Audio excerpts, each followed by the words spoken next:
Good morning. My name is Deb Barnett, and I represent the Purchasing Department at Columbus Electric Manufacturing Company. I am a member of Team Innovators. Other members are Carl Light, Sherry Parks, Roy Wilson, Patty Fouts, and Joyce Potter. Columbus Electric, which recently celebrated its 35th anniversary, is a manufacturer of controls serving both domestic and international markets for the heating, ventilation, and air conditioning industry. Our product lines include low voltage, line voltage, special application thermostats, safety devices, and ventilation controls. A subsidiary of TPI Corporation, Columbus Electric is a 50,000 square foot facility located in the Tri-County Industrial Park in Piney Flats, Tennessee. Our president and CEO is Mr. Leonard Runyon. The objective assigned to the Innovators by our management team was to develop a product graphics program designed to reduce inventory, consolidate, and standardize product labeling. As a first step in achieving this objective, our team had constructed a flow chart and cause and effect diagram. These provided a better understanding of our current procedures for designing and purchasing labels and aided in determining where inadequacies existed. After identifying these inadequacies, procedures were begun to develop a product graphics program which best achieved the objective assigned. And now I'd like to introduce Carl Light, who will define our problems.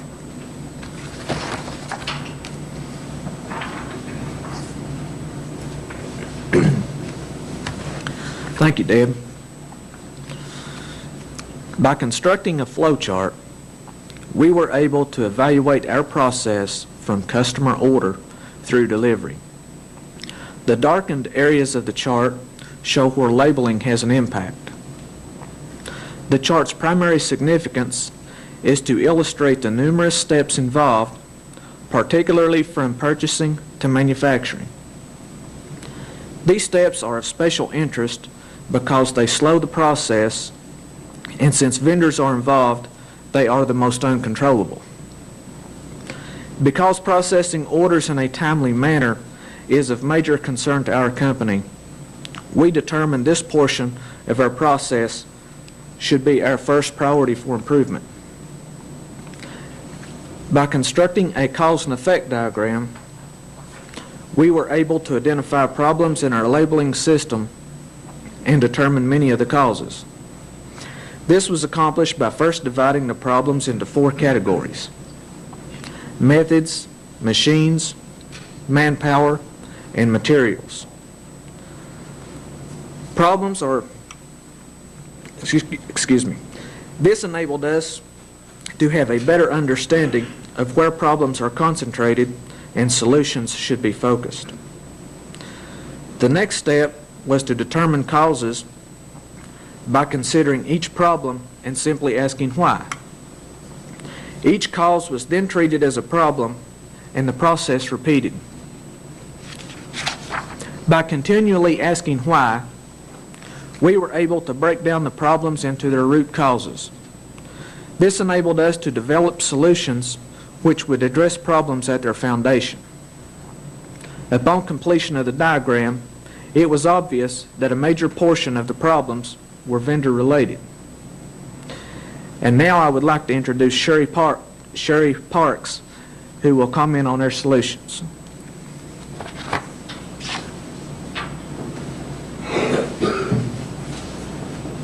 Thank you, Carl.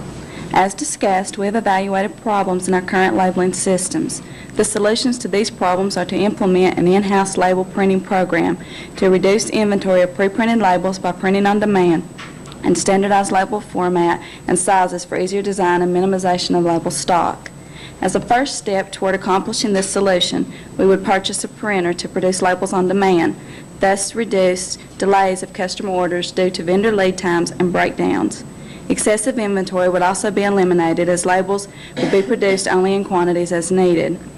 This would also allow stockroom more space and no stocking of labels would be necessary. From March of 1992 through March of 1993, approximately 130,000 labels were scrapped out due to expired shelf life of adhesive, obsolescence of labels, incorrect information, and unclear print. While printing on demand would not exclusively solve our problems, scrap would definitely be reduced. We also propose a standardization format for design of labels to be initiated. Label creation now varies from engineer to engineer and customer to customer. A standard format will enable drafting engineers to design labels in a more timely manner, as they will have a specific program to follow, thus leaving less chance of error. A standardized format will also aid in developing standard label sizes. We currently purchase approximately 89 different sizes of labels. This number can be drastically reduced by standardization. Therefore, label stock can be purchased in larger quantities, thus reducing cost. I would like to introduce Roy Wilson, who will present our recommendations.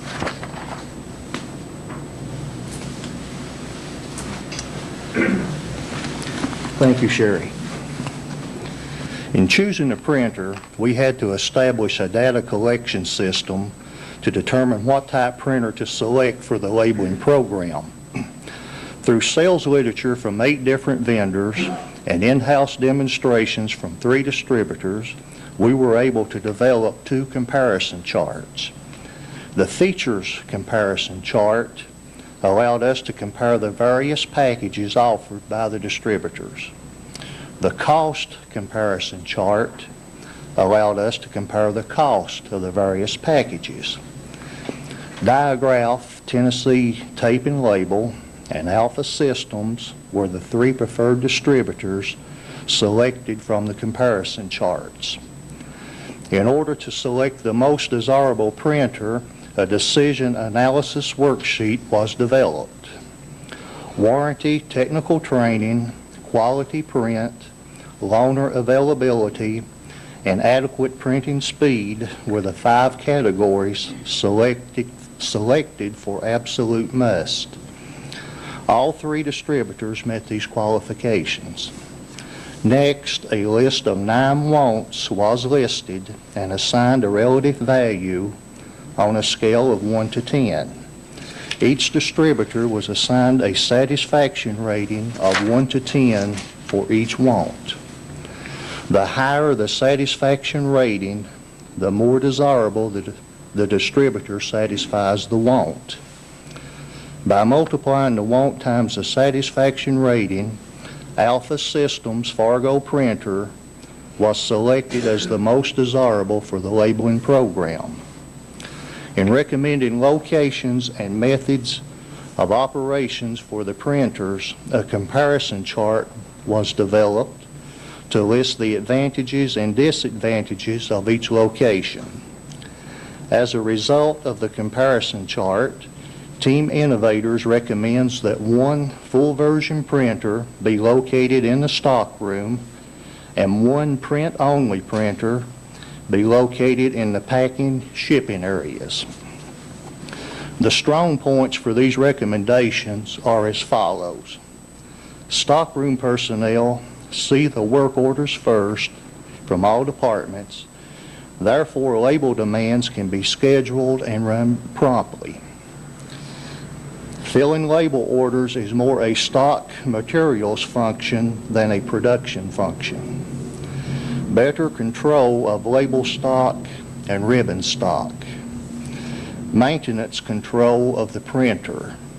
A printhead cleaning schedule is critical and must be controlled.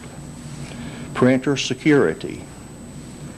Better control and utilization of printer time. A printer in the packing shipping area can compensate during heavy label demands, fill small order requirements, replace damaged labels, and provide engineering samples. By limiting access to the printers, the chance of printing incorrect labels is reduced. Trained personnel views an on-screen graphics that illustrates the label by part number and ask a question, are you sure this is the label you want before any printing is performed? It is also recommended that label sizes and formats be standardized. Further work and research is required in these areas. In order to accomplish these goals, the innovators should remain together and continue our work on this project. And now Patty Fouts will conclude our presentation.